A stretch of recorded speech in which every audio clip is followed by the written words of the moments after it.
السلام علیکم گائز، کیسے ہیں آپ سب کا ویلکم ہے فراق جہان میں۔ آج میں آپ لوگوں سے ایک اسٹوری شیئر کرنا چاہتی ہوں، اس کا نام ہے خونی خاندان۔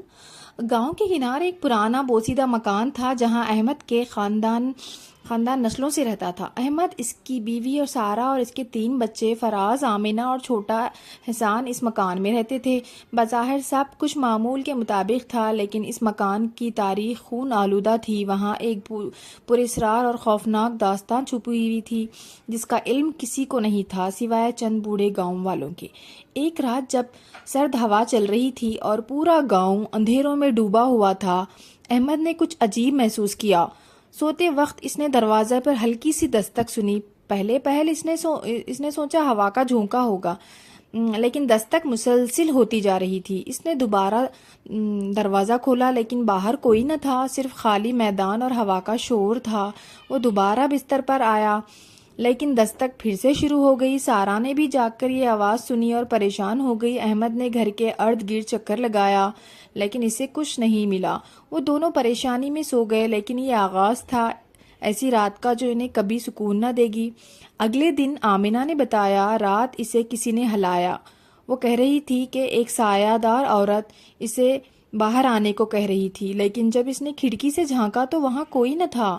یہ بات سن کر احمد اور سارا دونوں کی توشیش ہوئی، لیکن وہ اسے بچوں کی خوابوں کی کہانی سمجھ کر نظر انداز کر گئے۔ کچھ دنوں بعد فراز اپنے کمرے میں عجیب حرکات کرنے لگا۔ وہ اچانک چیخنے لگا جیسے کسی نے اسے چھوا ہو۔ اس کے جسم پر خراشیں اور زخم نظر آنے لگے جن کی کوئی وضاحت نہ تھی۔ ہر رات بچوں کے کمروں سے عجیب آوازیں آنے لگیں، کبھی دروازے کی چرچراہٹ، کبھی قدموں کی آہٹ، کبھی کوئی سرگوشی کرتا ہوا محسوس ہوتا۔ ایک رات جب گھر میں خاموشی تھی، اچانک پورا گھر لرز اٹھا۔ ہر کمرے کی کھڑکیاں زور زور سے بجنے لگیں اور دروازہ خود بخود کھلنے اور بند ہونے لگا۔ احمد نے ہمت کر کے گھر کے اندر گھومنا شروع کیا۔ جیسے ہی وہ سیڑھیوں سے نیچے اترا، اس نے ایک سایہ دیکھا، لمبا سایہ جو اسے قریب آتا محسوس ہوا۔ سارا بچوں کے پاس بھاگی، لیکن کمرے میں داخل ہوتے ہی اسے وحشت ناک منظر نظر آیا۔ فراز کی آنکھیں سفید ہو چکی تھیں، جیسے اس کے اندر کچھ غیر انسانی شامل ہو گیا ہو۔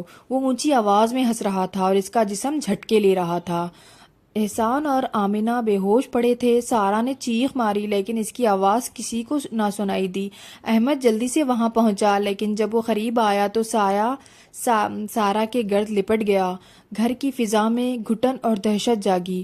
اگلی صبح گاؤں والوں نے احمد کے گھر کے دروازے پر نشانات دیکھے۔ اندر داخل ہو کر وہ ایک بھیانک منظر سے دوچار ہوئے۔